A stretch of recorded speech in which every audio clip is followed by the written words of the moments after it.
qabsoon amma uummanni keenya keessa darbaa jiru qabsoo hamaadha. Kanaan dura uummanni keenya gabrummaa irra jiru ofirraa faccisuu irratti kan xiyyeeffate. Qabsoon keenya giddu galeessa kan godhate gabrummaa jiru falmuu, dhiibbaa irra gahaa jiru irraa diduu, didiinsa irra kan ture. Falmachuu irra kan ture uummanni keenya. Gulantaan qabsoon keenya amma irra ga'e immoo sirna nu cunqursaa ture sana ofirraa kuffisnee, isa ofirraa kuffisne sana hidda isaa kan gadi fageeffatee jaarraa tokko oli nurratti ijaarame sana tokkoon tokkoo isaa jalarraa kaasnee buqqisu hojii isa jalqabaa. Sirna jaarrachuun hojii isa lammaffaa. Sirna jaaru sanaan immoo sadarkaa hundatti misoomni hawaasummaa fi diinagdee akka mirkanaa'u goonee uummata keenya sadarkaa guutuutti fayyadamaa gochuun, uummanni keenya diinagdeedhaan barnootaan dorgomaa akka ta'u gochuun qabsoo isa sadaffaa. Adeemsa kana keessatti immoo aggaammii dhimma kana karaatti deebisuudhaaf keessaa isa alaayis godhamu ofirraa qolachuun qabsoo isa arfaffaadha.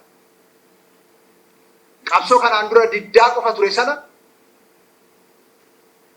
diddaa bira dabarree sirnicha ofirraa cabsuu keenyarraa kan ka'e ba'aansaa bal'achaa fi hundee gadi fageeffachaa dhufeera jecha. Sirna tokko injifachuun qofti gahaa miti. Sirnichi hojimaata qaba, seera qaba, aadaa diriirfate qaba,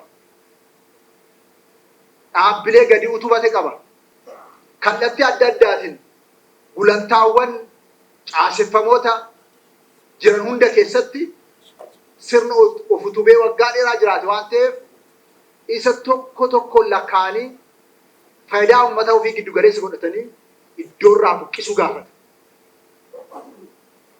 Isa iddoo irraa buqqee sana immoo inni lammaffaan sirna sirriidhaan, imaammata sirriidhaan, tarsiimoo sirriidhaan, karoora sirriidhaan, hojimaata sirriidhaan bakka buusu, lafa qabsiisu gaafata.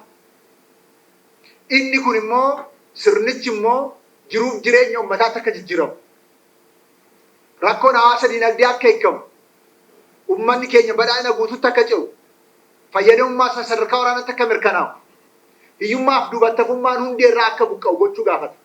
Isa kana immoo yeroo gaggeeffamu diinonni sirni sun irraa fudhatamee fi jala deemtonni isaa immoo bitaaf mirgaan akkuma waggoottan darban nurratti taasisan kan taasisaa jiran san ofirraa qolachuu, sirnicha ittisuu gaafata. Kun hundi uummata aarsaa kaffalu, kaayyoo kanaaf aarsaa barbaachisu hunda hooggansa kaffalu, kana jalatti gurmuu tokkoon hawaasa tokkummaa isaa eegee socho'u. Isa kanaan immoo halkanii guyyaa waan argate sana irratti immoo cimsaa sadarkaa olaanaatti ceessaa adeemsa deemuu gaafate jecha. Kanaaf qabsoon sirna nu bitaa turan jalatti taanee gaggeessaa turree fi qabsoon amma gaggeessaa jirru walifadha. Sun diddaa qofa waan ta'eef. Kun immoo dhimmoota arfan amma kaase kana kan giddu galeessa godhate waan ta'eef. Haa ta'uutii uummanni keenya waggoottan torban darbe qabsoo cunqursaa irratti gaggeeffamaa ture erga ofirraa cabsee booda qabsoo gulantaa arfan kana immoo finiinsee hojii raajii ta'e hojjechaa turee jira. Hooggansa isaa jalatti aarsaa mana hin jedhamne kaffalee sirna isaa tiksee jira. Halkanii guyyaa hojjetee tajaajila lammummaadhaan galii funaanuudhaan misooma isaa gama hawaas dinagdeetiin akka finiinu jijjiiramni dhufuu akka danda'u agarsiisaa dhufee jira. Sirnoonni kanaan dura turan waan hundee gadi fageessanii dhaaban hundee irraa buqqisee iddootti galchaa dhufee jira. Sirna cimaa sadarkaa sadarkaadhaan immoo ijaarrachaa dhufee jira.